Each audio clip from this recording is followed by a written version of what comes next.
Hello student, welcome to the study coach YouTube channel. This is Vicky. स्वागत करता हूं मैं आपका आपके ही अपने यूट्यूब चैनल स्टडी कोच में। स्टूडेंट, आज का हमारा टॉपिक है इलेक्ट्रिसिटी। जो ये वन शॉट है ये बहुत ही इंपॉर्टेंट होने जा रहा है आपके एग्जाम पॉइंट ऑफ व्यू से और आपके day to day point of view से। स्टूडेंट, जो ये इलेक्ट्रिसिटी का वन शॉट है, बगैर स्किप किए हुए आपको ये पूरा वन शॉट एक बार जरूर देखना है, जिससे आपका एक छोटे से छोटा और एक बड़े से बड़ा कॉन्सेप्ट इलेक्ट्रिसिटी का क्लियर हो जाएगा। बस आपको बगैर रुके इस वन शॉट को देखना है। और यार, मैं तुम्हारे लिए इतना बढ़िया इलेक्ट्रिसिटी का कॉन्सेप्ट लेकर आया हूं, इस पूरे वन शॉट के लिए एक लाइक और एक सब्सक्राइब जरूर बनता है स्टूडेंट। तो स्टूडेंट, स्टार्ट करते हैं इलेक्ट्रिसिटी का अपना इंपॉर्टेंट टॉपिक इलेक्ट्रिसिटी। तो स्टूडेंट, इलेक्ट्रिसिटी में हम ये टॉपिक आज कवर करने जा रहे हैं। जो पहला हमारा टॉपिक रहेगा, वो जो चैप्टर है इलेक्ट्रिसिटी, यही हमारा पहला टॉपिक रहेगा। दूसरा हमारा टॉपिक रहेगा इलेक्ट्रिक करंट, तीसरा पोटेंशियल डिफरेंस, चौथा रेजिस्टेंस, पांचवा Ohm's law, series and parallel combinations, electric circuit, electric power and heating effect of current. ये सभी हम पॉइंट्स आप स्क्रीनशॉट ले लीजिए। ये सभी मैं आज इस लेक्चर में, इस वन शॉट में आपको क्लियर करने चला हूं। चलिए पहले टॉपिक स्टार्ट करते हैं इलेक्ट्रिसिटी से। तो स्टूडेंट, सबसे पहले स्टूडेंट जो कंफ्यूज रहते हैं कि इलेक्ट्रिसिटी और इलेक्ट्रिक करंट सेम चीज है, वो सेम कॉन्सेप्ट है, और सारी जिंदगी इस बात में ही कंफ्यूज रहते हैं कि इलेक्ट्रिसिटी और इलेक्ट्रिक करंट एक ही कॉन्सेप्ट है, और वो इंटर कर लेते हैं, लेकिन उनको पता नहीं रहता कि इलेक्ट्रिसिटी और इलेक्ट्रिक करंट दो डिफरेंट कॉन्सेप्ट हैं। इलेक्ट्रिसिटी जो होती है is a form of energy caused by the movement of electron. Conductor में इलेक्ट्रॉन के मूवमेंट से जो एनर्जी प्रोड्यूस होती है वो इलेक्ट्रिसिटी होती है। कंडक्टर में जो मूवमेंट करता है, इलेक्ट्रॉन जो मूवमेंट करता है कंडक्टर में, उसके मूवमेंट से जो एनर्जी प्रोड्यूस हो रही है वो एनर्जी ही इलेक्ट्रिसिटी है। तो इलेक्ट्रिसिटी क्या है? Electricity is a form of energy, एक तरह की एनर्जी है इलेक्ट्रिसिटी, जो कैसे प्रोड्यूस हो रही है? इलेक्ट्रॉन के मूवमेंट से। कंडक्टर में जो इलेक्ट्रॉन मूवमेंट कर रहा है उसके मूवमेंट से जो एनर्जी प्रोड्यूस हो रही है वो एनर्जी ही इलेक्ट्रिसिटी है। क्लियर है बात? अब इस एनर्जी का कहां भी यूज होता है? कोई मशीन को टर्न करने में, किसी मशीन को चलाने में, या फिर आपके घर के लाइट का जो बल्ब होता है उसको ग्लो करने में इस एनर्जी का यूज होता है। तो आज आप समझ गए बात कि इलेक्ट्रिसिटी क्या होती है। इलेक्ट्रिसिटी एक तरह की एनर्जी है जो इलेक्ट्रॉन के मूवमेंट से क्रिएट होती है और जनरेट होती है, वो इलेक्ट्रिसिटी है। अंडरस्टूड? चलिए नेक्स्ट कॉन्सेप्ट की तरफ चलते हैं। तो सबसे पहले समझ लेते हैं कि इलेक्ट्रिक करंट को जानने से पहले कि इलेक्ट्रिक चार्ज क्या होते हैं। दो तरह के चार्जेस होते हैं, पॉजिटिव चार्ज और नेगेटिव चार्ज। ये पॉजिटिव चार्ज जो होते हैं वो एक दूसरे को क्या करते हैं? जो सेम चार्जेस होते हैं वो एक दूसरे को रिपेल करते हैं, यानी कि एक दूसरे से दूर भागते हैं। और जो डिफरेंट चार्जेस होते हैं, यानी कि अनलाइक चार्जेस होते हैं, वो एक दूसरे को अट्रैक्ट करते हैं। समझ रहे हैं ना? नेचर में दो तरह के चार्जेस होते हैं, like charges and unlike charges. Sorry, nature में दो तरह के चार्जेस होते हैं, पॉजिटिव चार्जेस और नेगेटिव चार्जेस। जो लाइक चार्जेस होते हैं वो एक दूसरे को रिपेल करते हैं, और जो अनलाइक चार्जेस होते हैं वो एक दूसरे को अट्रैक्ट करते हैं। अंडरस्टूड? इतनी बात आप ध्यान रखें। अब इसकी चार्ज की यूनिट क्या होती है? एसआई यूनिट इसकी जो होती है कूलम। समझ रहे हैं ना? एसआई यूनिट क्या होती है चार्ज की? कूलम। और इसको चार्ज को डिनोट कैसे करते हैं? क्यू से। एक टर्म होता है जिसको हम क्यू से दिखाते हैं। समझ रहे ना बात आप मेरी? चार्ज को जो हम शो करते हैं क्यू से डिनोट करते हैं, या फिर स्मॉल क्यू से भी हम डिनोट कर देते हैं, और इसकी जो एसआई यूनिट होती है वो कूलम होती है। ठीक है? और इसको सी से भी लिख देते हैं। अब अगर आपसे कोई पूछे इलेक्ट्रॉन क्या होता है, इलेक्ट्रॉन पर चार्ज कितना होता है, तो इलेक्ट्रॉन पर माइनस के 1.6 into 10 to the power -19 coulomb इतना चार्ज होता है। कितना होता है? माइनस के 1.6 इंटू 10 टू द पावर -19, ये 1 इलेक्ट्रॉन पर चार्ज होता है। यह आपको पता होना चाहिए। ठीक है?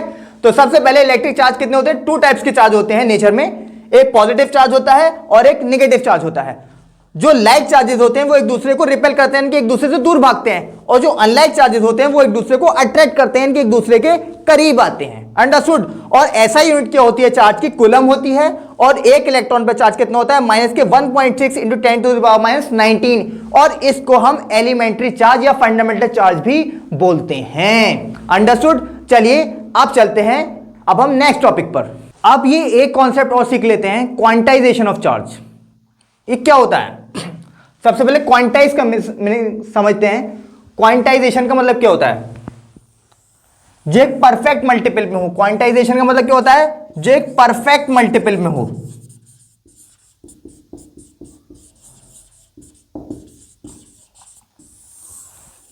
समझ गए मेरी बात। क्वांटाइज का मतलब क्या होता है, क्वांटाइजेशन का, जो परफेक्ट मल्टीपल में हो। इसको कुछ इस तरह से समझते हैं, मान लीजिए मेरे पास दो ऑब्जेक्ट हैं, इस पे चार्ज है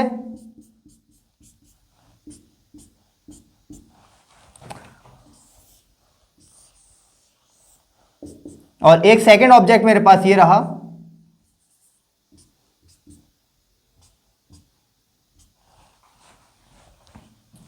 आपको पता होगा इलेक्ट्रॉन की प्रॉपर्टी होती है कि वो लूज करता है।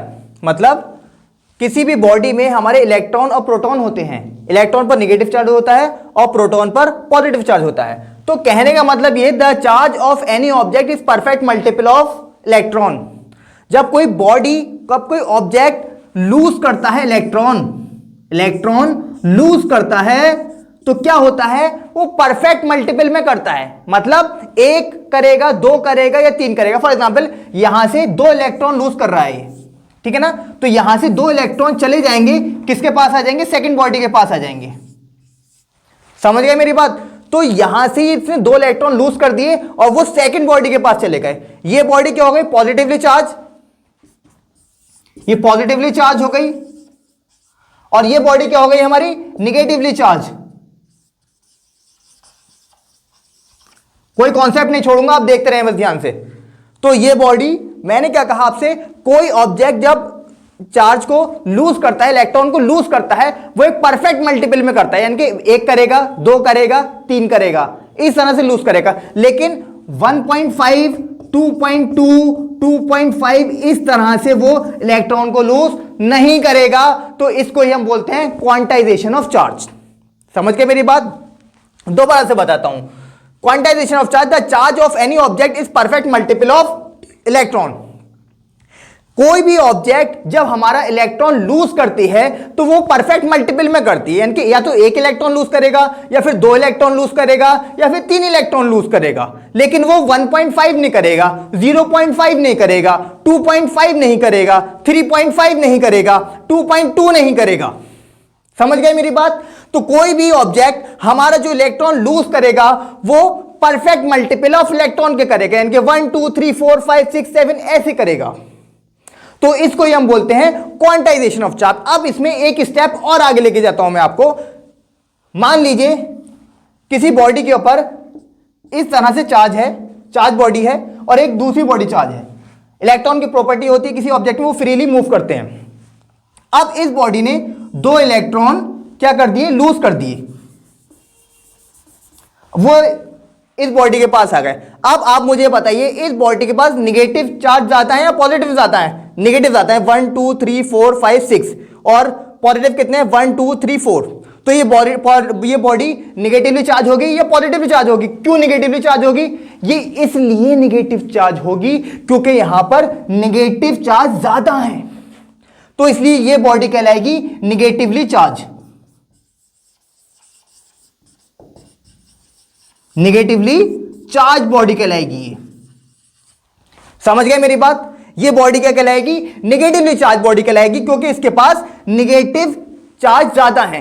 अब ये बॉडी पॉजिटिवली चार्ज कहलाएगी क्योंकि इसके पास पॉजिटिव चार्ज ज्यादा है, क्योंकि इसके पास पॉजिटिव चार्ज ज्यादा है, इसलिए पॉजिटिव चार्ज कहलाएगी। क्लियर है बात। अब इसकी फॉर्मूला क्या होता है, क्वांटाइजेशन ऑफ चार्ज का फॉर्मूला है Q equal to N। Q क्या है यहां पर, चार्ज, N क्या है, नंबर ऑफ इलेक्ट्रॉन, ठीक है। Q क्या है यहां पे, चार्ज,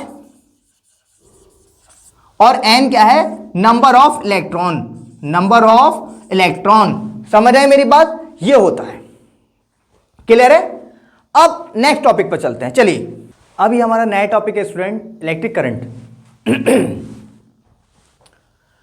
इलेक्ट्रिक करंट क्या होता है? Rate of flow of positive charge is called electric current. That means I is equal to Q upon T।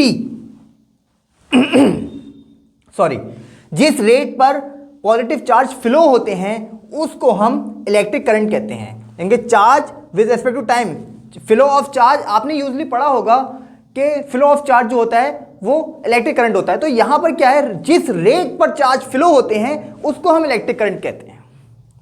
मैंने बताया था ना स्टार्टिंग में इलेक्ट्रिसिटी को क्या बताया था मैंने, इलेक्ट्रिसिटी क्या है, जो इलेक्ट्रॉन के मूवमेंट से जो एनर्जी जनरेट होती है उसको इलेक्ट्रिसिटी बोलते हैं। लेकिन इलेक्ट्रिक करंट में क्या होता है स्टूडेंट, जिस रेट पर चार्ज फ्लो होते हैं उसको इलेक्ट्रिक करंट कहते हैं।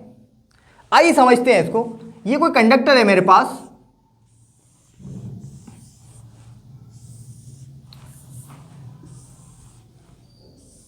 मान लिया इसमें इलेक्ट्रॉन फ्लो की डायरेक्शन जो है वो ऐसे है, समझ रहे हैं ना, इलेक्ट्रॉन इस तरह से फ्लो हो रहे हैं, इसमें इस डायरेक्शन में इलेक्ट्रॉन फ्लो हो रहे हैं, तो करंट की direction opposite to the electron होती है। ये I की डायरेक्शन होगी, तो I की डायरेक्शन क्या होगी, opposite to the current, opposite to the electron. Sorry, I की डायरेक्शन क्या होगी, यानी करंट की डायरेक्शन क्या होगी, अपोजिट टू द इलेक्ट्रॉन। तो उसके हिसाब से मैं आपको बता सकता हूं जिस रेट पर पॉजिटिव चार्ज फ्लो होते हैं उसको हम इलेक्ट्रिक करंट कहते हैं। समझ रहे मेरी बात? ठीक है। इस करंट की यूनिट क्या होती है, इसकी SI यूनिट अगर मैं लिखूंगा, इसकी SI यूनिट होगी एम्पेयर। SI यूनिट क्या होगी इसकी, एम्पेयर, ठीक है ना। और जिस इंस्ट्रूमेंट से इसे मेजर किया जाएगा वो इंस्ट्रूमेंट क्या कहलाता है,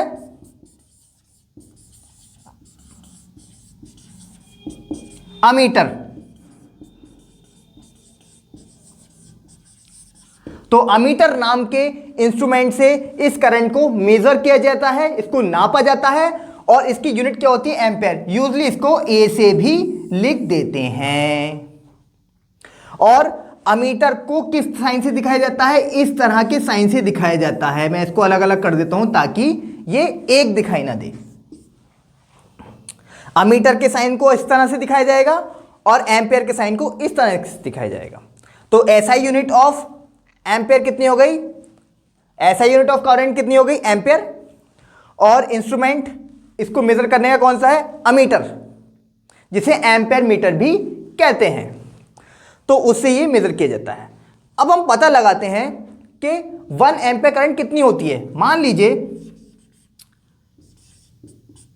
ये 1 एम्पेयर करंट फ्लो हो रही है इस वायर में, और कितने कूलम्ब चार्ज, 1 कूलम्ब चार्ज, और कितने सेकंड में, 1 सेकंड में। मतलब 1 एम्पेयर करंट का मतलब क्या होता है, मान लिया कि इस वायर में 1 एम्पेयर करंट फ्लो हो रही है। अब इस 1 एम्पेयर करंट का मतलब क्या है, इस 1 एम्पेयर करंट का मतलब क्या है, 1 कूलम्ब चार्ज पर सेकंड फ्लो हो रहे हैं इस कंडक्टर में। ये इसका मतलब है।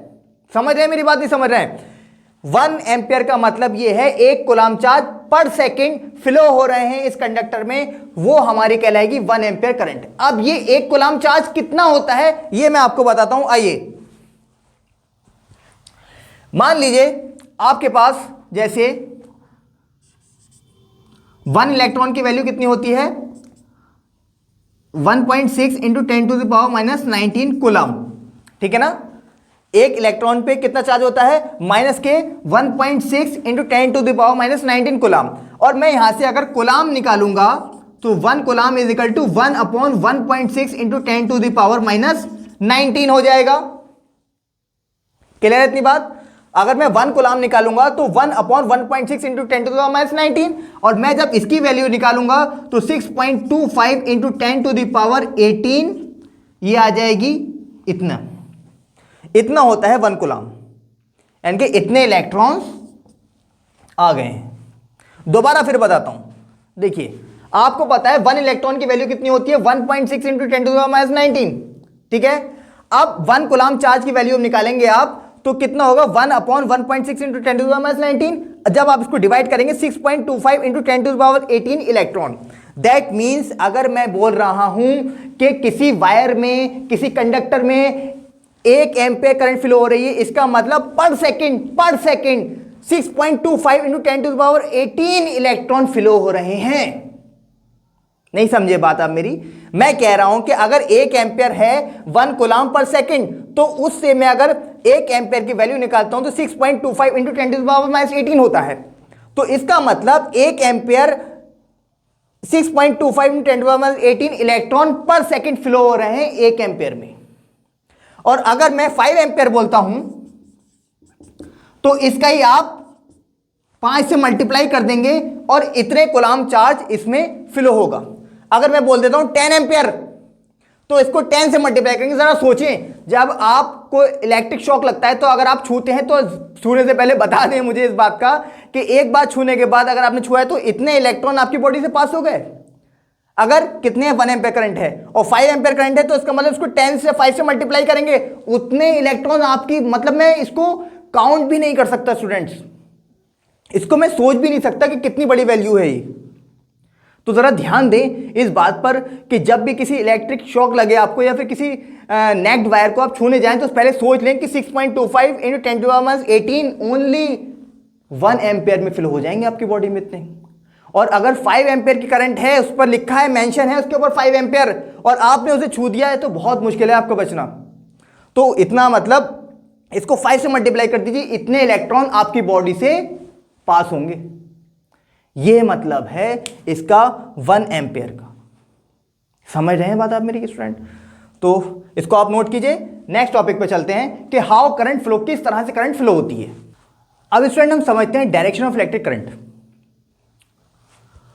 तो direction of electric current how to find, आपके दिमाग में आता होगा किसी इंस्ट्रूमेंट से फाइंड करें या कैसे फाइंड करें। तो डायरेक्शन में बताता हूं आपको कैसे होता है। जब हमारा कंडक्टर किसी एक्सटर्नल सोर्स से कनेक्टेड नहीं है, किसी बैटरी से कनेक्टेड नहीं है, तो इसमें कोई करंट फ्लो नहीं होगा। मान लीजिए यहां पर पोटेंशियल 10 वोल्ट है और यहां पर भी पोटेंशियल 10 वोल्ट है, तो इस पोटेंशियल डिफरेंस को मेंटेन नहीं कर पाएगा हमारा कंडक्टर और करंट फ्लो नहीं होगी। पोटेंशियल डिफरेंस जब तक दो एंड पर मेंटेन नहीं रहेगा जब तक करंट फ्लो नहीं होगी। और पोटेंशियल डिफरेंस मैं आपका आने वाले अभी इसमें ही क्लियर कराऊंगा कि पोटेंशियल डिफरेंस किसे कहते हैं। पहले मैं आपको बताता हूं कि हाउ करंट फ्लो और डायरेक्शन ऑफ द करंट की डायरेक्शन कैसे होती है वो मैं बताऊंगा आपको। अभी तक के लिए आप सिर्फ ध्यान रखें इतना, पोटेंशियल डिफरेंस क्या होता है, बस मैं एक टॉपिक ध्यान रखेंगे पोटेंशियल डिफरेंस है। तो दो पॉइंट है 10 वोल्ट 10 वोल्ट, मान लिया पोटेंशियल 10 वोल्ट 10 वोल्ट है, तो अभी इसमें करंट फ्लो नहीं होगी। क्यों? पोटेंशियल डिफरेंस को मेंटेन नहीं किया गया है। अब मैं यहां पर एक बैटरी लगा देता हूं। क्या करता हूं? एक मैं यहां पर बैटरी लगा देता हूं।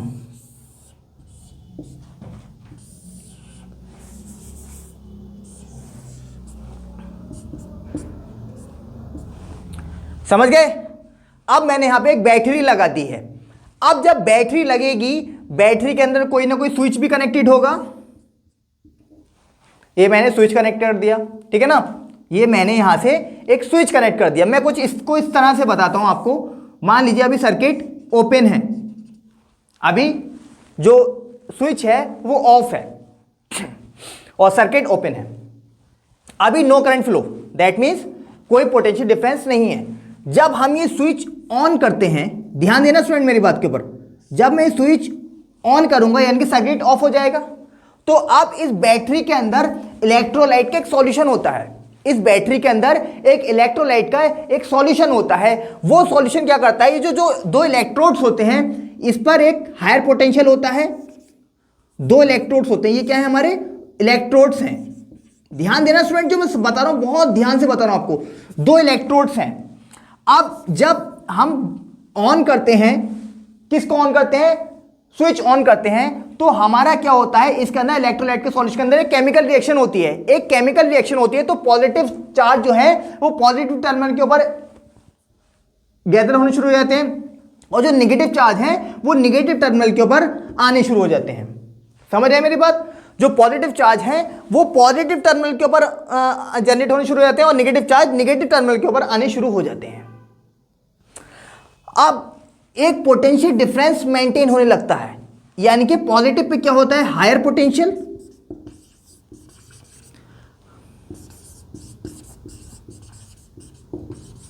और नेगेटिव पे क्या होता है, लोअर पोटेंशियल। ध्यान देना, मैं फिर बता रहा हूं उसको आपको। जब आप किसी बैटरी को कनेक्ट करते हैं किसी वायर से, तो क्या होता है, बैटरी के अंदर दो टर्मिनल होते हैं, नेगेटिव और पॉजिटिव। तो जो पॉजिटिव चार्ज होते हैं वो नेगेटिव टर्मिनल के ऊपर गैदर होने शुरू हो जाते हैं, और जो नेगेटिव चार्ज हैं वो नेगेटिव टर्मिनल के ऊपर आने शुरू हो जाते हैं। तो जो पॉजिटिव टर्मिनल के ऊपर चार्ज आए हैं, मान लीजिए पॉइंट ए है, ये पॉइंट बी है, तो इस पॉइंट को क्या कहेंगे, पोटेंशियल एट ए, और बी पॉइंट को क्या कहेंगे, पोटेंशियल एट बी, और इन दोनों के डिफरेंस को क्या कहेंगे, इलेक्ट्रिक पोटेंशियल डिफरेंस। नहीं समझे मेरी बात तो कमेंट में बताइए। क्लियर है बात? नहीं है? नहीं है यार, क्लियर तो झूठ बोल रहा है। देख सुन मेरी बात, एक वायर है, उस वायर को मैंने एक एक्सटर्नल सोर्स से कनेक्ट किया है। एक्सटर्नल सोर्स क्या है, मेरे पास एक बैटरी है, बैटरी के अंदर इलेक्ट्रोलाइट का सॉल्यूशन होता है, एसिड बेस सॉल्ट, ठीक है। जब तू स्विच ऑन करेगा तो क्या होगा, इसके अंदर एक केमिकल रिएक्शन होगी, और उस केमिकल रिएक्शन की वजह से जो पॉजिटिव चार्ज होंगे वो पॉजिटिव टर्मिनल के ऊपर इकट्ठा होना शुरू हो जाएंगे, और जो निगेटिव चार्ज होंगे वो नेगेटिव टर्मिनल के ऊपर इकट्ठा होना शुरू हो जाएंगे। और तुझे पता है कि पॉजिटिव वैल्यू बड़ी होती है और नेगेटिव वैल्यू छोटी होती है। दैट मींस इस पर हायर पोटेंशियल होगा और इस पर लोअर पोटेंशियल होगा। इसका मतलब हमारे इलेक्ट्रॉन की प्रॉपर्टी है कि वो लोअर पोटेंशियल से हायर पोटेंशियल की तरफ चलता है, और हमारी करंट हायर पोटेंशियल से लोअर पोटेंशियल की तरफ चलती है। नहीं समझा बात मेरी? Current always flow from higher potential to lower potential, and electrons always flow from lower potential to higher potential. मैं लिख देता हूं, देख, इलेक्ट्रॉन फ्लो होता है लोअर टू हायर, और करंट फ्लो होती है हायर टू लोअर। समझ रहे मेरी बात? एल एच और H L, electron flow from lower potential to higher potential, and current flow higher potential to lower potential. That means electron इसमें ऐसे फ्लो करेंगे, इलेक्ट्रॉन का फ्लो ऐसे हो जाएगा, तो करंट का फ्लो कैसा होगा, करंट का फ्लो ऐसा होगा। समझ गया मेरी बात? क्लियर है? तो कमेंट में जरूर बताना कि ये बात क्लियर है, नहीं है, ठीक है। अब नेक्स्ट टॉपिक पे चलते हैं। अब पढ़ते हैं इलेक्ट्रिक पोटेंशियल डिफरेंस किसे कहते हैं, उसकी डेफिनेशन एग्जैक्ट मैं आपको बताता हूं। अब हमारा टॉपिक है potential difference sorry, potential difference between two points is amount of work done in move a unit positive charge from one point to another. एक पॉइंट से दूसरे पॉइंट पे चार्ज को ले जाने में जितने कार्य, जितने वर्क की रिक्वायरमेंट है, वो हमारा पोटेंशियल डिफरेंस है। मतलब एक पॉइंट से दूसरे पॉइंट तक वर्क को ले जाने के लिए, चार्ज को, एक यूनिट चार्ज को ले जाने के लिए जितना काम करना पड़ेगा, वो हमारा क्या है, पोटेंशियल डिफरेंस है। समझ गए? वर्क, पोटेंशियल डिफरेंस क्या होता है, between the two points the amount of work done in moving a single positive charge from one point to another. मतलब एक यूनिट पॉजिटिव चार्ज को एक पॉइंट से दूसरे पॉइंट पे मूव कराने के लिए जितना वर्क एनर्जी की जरूरत है, वो हमारा क्या है, पोटेंशियल डिफरेंस है। अब इसको, वर्क को W से डिनोट करेंगे और चार्ज को Q से डिनोट कर देंगे आप, ठीक है। और पोटेंशियल डिफरेंस को V से दिखाया गया है। V क्या क्या हो जाएगा फॉर्मूला, W अपॉन Q। इसको स्मॉल q से भी दिखा सकते हैं, मोस्टली स्मॉल q से ही दिखाएंगे आप। V is equal to W upon Q। अब इस पोटेंशियल डिफरेंस की यूनिट क्या होगी, इसकी यूनिट वोल्ट होती है। ऐसा यूनिट क्या होती है इसकी,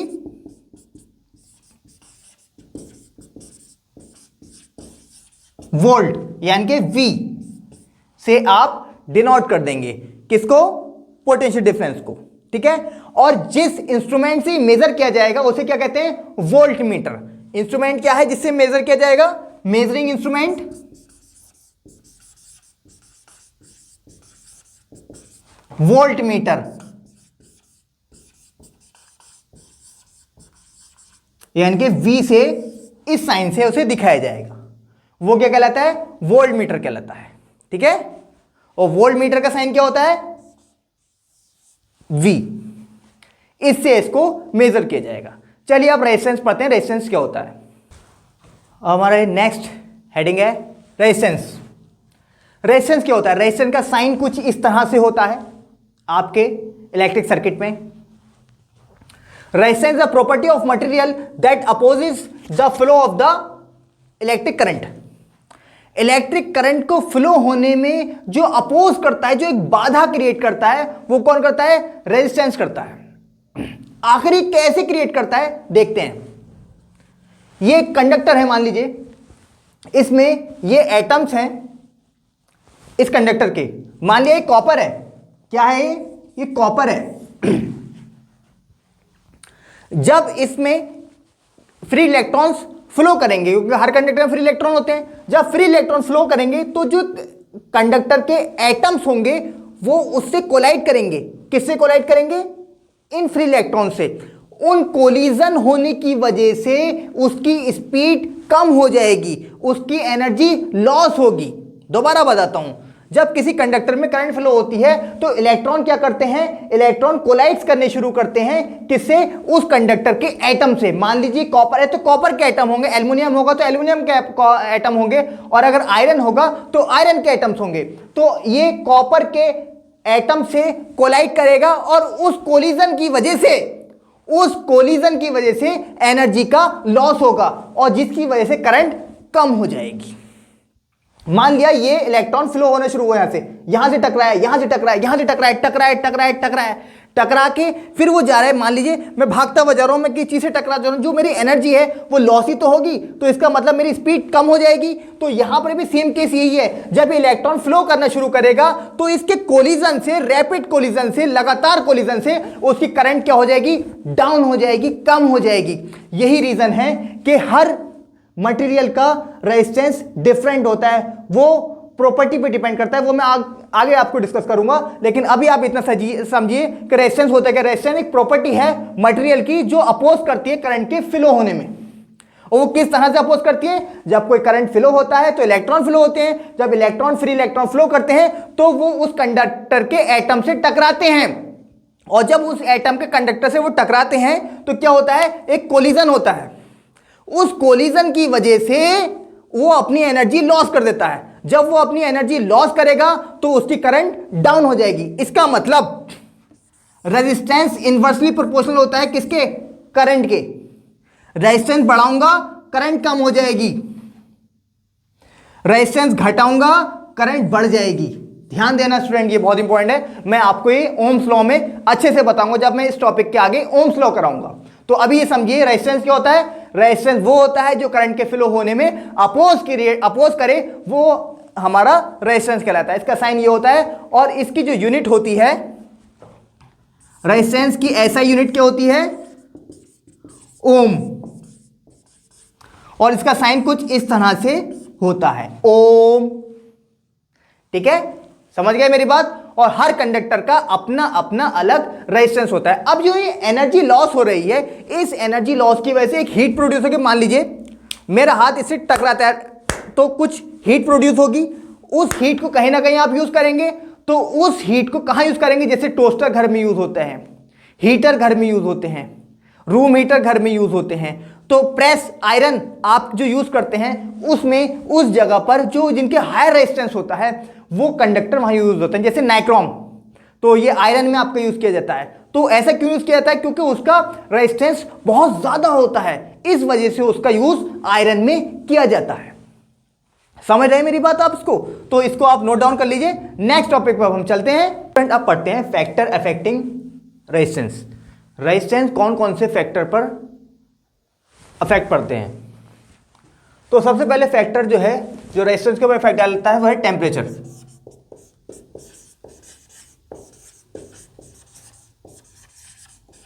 सबसे पहले फैक्टर क्या है? टेम्परेचर। ठीक है, वो स्पेलिंग गड़बड़ हो गई क्या? हाँ, टेम्परेचर। तो पहला फैक्टर क्या है? टेम्परेचर। अब जरा ध्यान दीजिए, टेम्परेचर कैसे इफेक्ट डालता है। मान लीजिए आप जब किसी मटेरियल को हीट देते हैं, जब आप किसी मटेरियल को, किसी कंडक्टर को हीट देते हैं, तो हीट देने के बाद उस कंडक्टर के जो एटम्स होते हैं वो लूज हो जाते हैं और वो वाइब्रेट करने लगते हैं। उसके एटम क्या हो जाते हैं? लूज हो जाते हैं और वो वाइब्रेट करने लगते हैं। तो लूज होने के बाद और वाइब्रेट होने के बाद जब इलेक्ट्रॉन उसमें फ्लो करता है तो क्या करता है? ज्यादा कोलिजन होता है इन कंपेयर टू जब वो ठंडा होता है कोई कंडक्टर। तो इसलिए रेजिस्टेंस डायरेक्टली प्रोपोर्शनल होता है किसके? टेम्परेचर के, यानी कि जितना आप टेम्परेचर बढ़ाएंगे उतना ही रेजिस्टेंस बढ़ेगा। समझ रहे मेरी बात? तो resistance directly proportional to the temperature. समझ रहे मेरी बात? नहीं समझ रहे आप? जब आप किसी कंडक्टर को हीट देते हैं तो उसके एटम्स जो होते हैं, उसके मॉलिक्यूल्स जो होते हैं वो लूज हो जाते हैं और वो वाइब्रेट करने लगते हैं। जब मॉलिक्यूल्स वाइब्रेट करते हैं तो जब इलेक्ट्रॉन फ्लो करता है तो ज्यादा कोलिजन होता है इन कंपैरिजन टू जब वो ठंडा होता है कंडक्टर। तो जब ज्यादा कोलिजन होगा ज्यादा एनर्जी का लॉस होगा, जब ज्यादा एनर्जी का लॉस होगा तो रेजिस्टेंस हाई हो जाएगा उसका। दैट मीन्स आप टेम्परेचर बढ़ाएंगे तो रेजिस्टेंस ऑटोमेटिकली बढ़ेगा।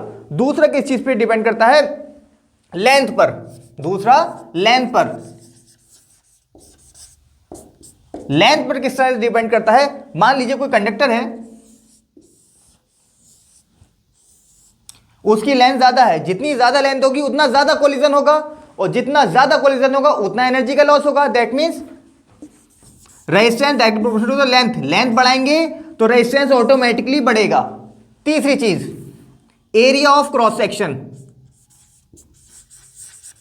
Area of cross section. Area of cross section कैसे? ये कंडक्टर था, अब मैं इसे छोटा कर देता हूं। अब मुझे बताइए, इलेक्ट्रॉन फ्लो कर रहा है, यहां ज्यादा कोलिजन होगा या फिर यहां ज्यादा कोलिजन होगा? क्योंकि छोटे एरिया में से पास होने में ज्यादा उसे सामना करना पड़ेगा कोलाइड होने का, या फिर बड़े एरिया में से? नॉर्मल सी बात है, बड़े एरिया में ज्यादा प्रॉब्लम क्रिएट होगी, ज्यादा अपोज करेगा, ज्यादा लड़ेगा वो एटम से as compare to small area में। तो इसलिए एरिया ऑफ क्रॉस सेक्शन के इनवर्सली प्रोपोर्शनल होता है कौन? रेजिस्टेंस। मतलब अगर मैं एरिया बढ़ाता हूं, एरिया अगर मैं ज्यादा करता हूं तो क्या होगा? रेजिस्टेंस कम हो जाएगा। समझ रहे हैं? एरिया जब मैं बढ़ाऊंगा तो रेजिस्टेंस बढ़ जाएगा। समझ रहे हैं? एरिया जब मैं बढ़ा दूंगा तो रेजिस्टेंस क्या हो जाएगा? कम हो जाएगा। सॉरी, जब मैं एरिया बढ़ा दूंगा तो उसका रेजिस्टेंस कम हो जाएगा, और जब मैं एरिया क्या कर दूंगा, जब मैं एरिया कम कर दूंगा तो यहां पर रेजिस्टेंस बढ़ जाएगा। यहां पर रेजिस्टेंस बढ़ जाएगा। समझ रहे हैं ना मेरी बात? तो मैंने एरिया अगर मैं बढ़ाता हूं तो रेजिस्टेंस कम हो जाएगा, और एरिया अगर मैं कम कर देता हूं तो रेजिस्टेंस बढ़ जाएगा। इसलिए रेजिस्टेंस जो होता है एरिया ऑफ क्रॉस सेक्शन के इनवर्सली प्रोपोर्शनल होता है। जितना ज्यादा एरिया होगा उतनी कम प्रॉब्लम होगी उसे, और जितना कम एरिया होगा उतनी ज्यादा प्रॉब्लम होगी। तो ये तो ये वाली बात हो गई कि भाई जितना ज्यादा एरिया होगा उतना ज्यादा कोलिजन होगा, और जितना कम एरिया होगा उतना ज्यादा कोलिजन होगा। अगर मैं इसको इस तरीके से दिखा दूं स्टूडेंट, मैंने आप कभी लेंथ में कंफ्यूज हो जाएं कि मैंने लेंथ वाला बना दिया, तो उसको थोड़ा मोटा कर लीजिए आप। अगर ये जितना चौड़ा होगा उतना ज्यादा एरिया होगा तो उतना कम उसे पास करने में उतनी कम प्रॉब्लम होगी। तो ठीक है ना? तो आप इस पे जरा कुछ कंफ्यूजन नहीं रहना चाहिए कि ये एरिया ज्यादा कम दिख रहा है। ठीक है ना? तो ये बात ध्यान दीजिए आप, जितना लेंथ बढ़ाएंगे तो रेजिस्टेंस ऑटोमेटिकली बढ़ेगा, और एरिया ऑफ क्रॉस सेक्शन के इनवर्सली प्रोपोर्शनल होता है। अगर मैं एरिया बढ़ाऊंगा तो रेजिस्टेंस ऑटोमेटिकली कम हो जाएगा, एरिया कम करूंगा तो रेजिस्टेंस ऑटोमेटिकली बढ़ जाएगा। अब मैं इन दोनों को अगर मर्ज करता हूं, और चौथा किस पे डिपेंड करता है? Nature of material. Nature of material पे भी निर्भर करता है।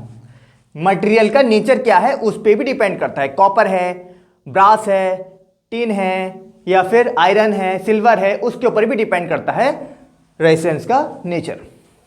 रेजिस्टेंस। तो अब अगर मैं इन दोनों को मर्ज करता हूं क्या हो जाएगा? रो एल अपॉन ए। समझ गए मेरी बात? अब यहां से जरा इधर आ जाइए, क्या हो जाएगा? मैं प्रोपोर्शनलिटी का साइन यहां से हटाऊंगा तो क्या हो जाएगा? इक्वल टू में rho L upon A. R direct proportional to L upon A. मैंने इन दोनों को मर्ज कर दिया। अब इन दोनों को मर्ज करने के बाद जब मैं यहां प्रोपोर्शनल का साइन हटाऊंगा तो एक कांस्टेंट आएगा जो कहलाएगा रो। अब रो क्या है? रो कहलाती है रेजिस्टिविटी आपकी। रो क्या कहलाती है? रेजिस्टिविटी।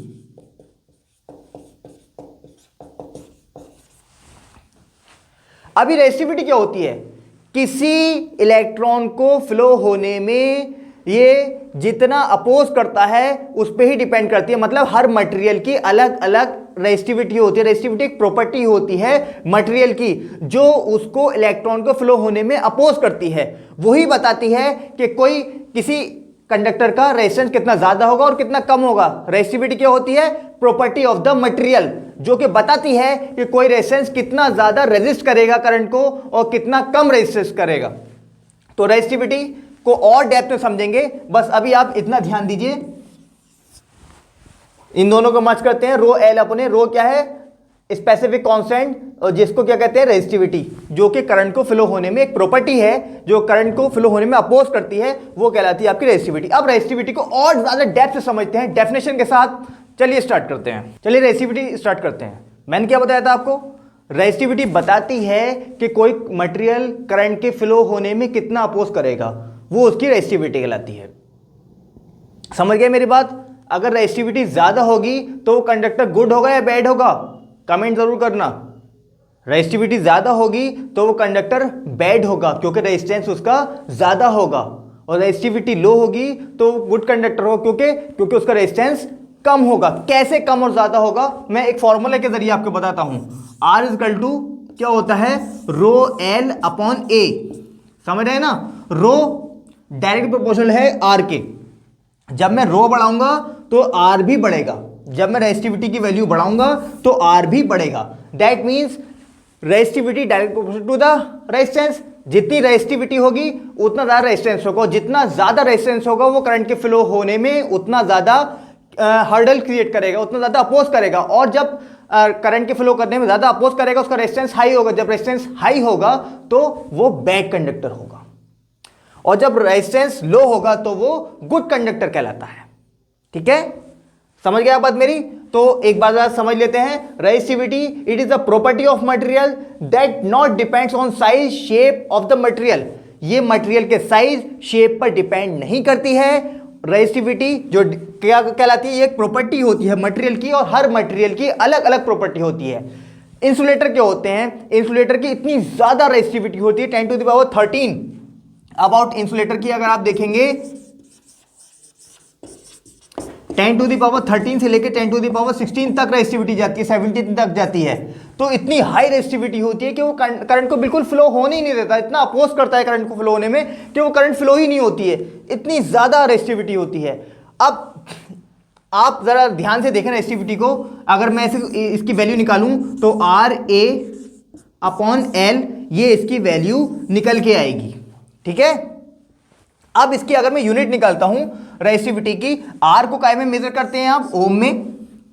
और एरिया को काय में मेजरमेंट करेंगे आप? मीटर स्क्वायर में। और लेंथ को आप काय में मेजर करेंगे? मीटर में। ठीक है, मीटर से मीटर खत्म हो जाएगा, 1 मीटर से बचेगा क्या? ओम मीटर। तो ऐसा ही यूनिट क्या हो गई है रेजिस्टिविटी की?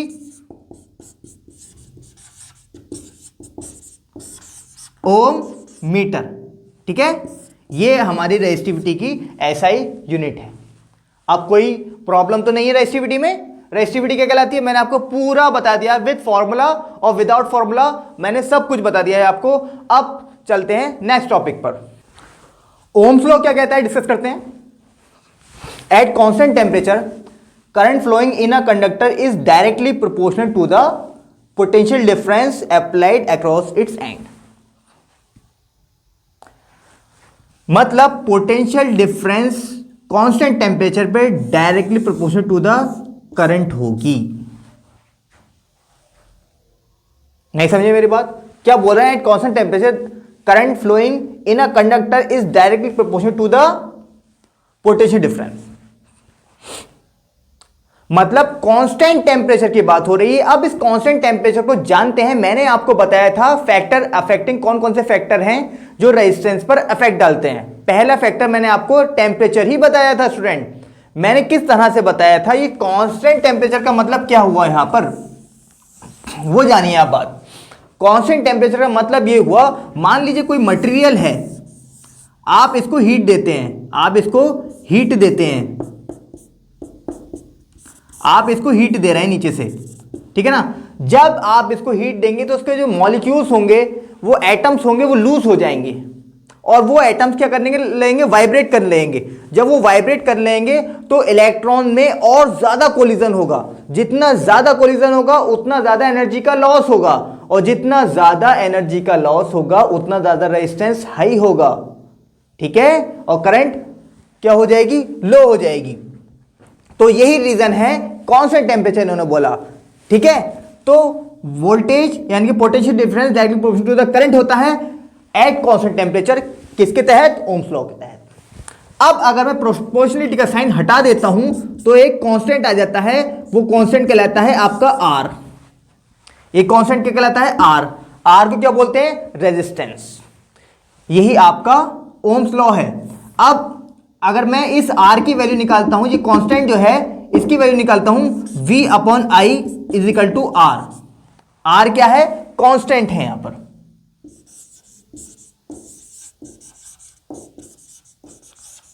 ध्यान देना मेरी इस बात को, अब जो मैं बताने जा रहा हूं, आर क्या है, कांस्टेंट है।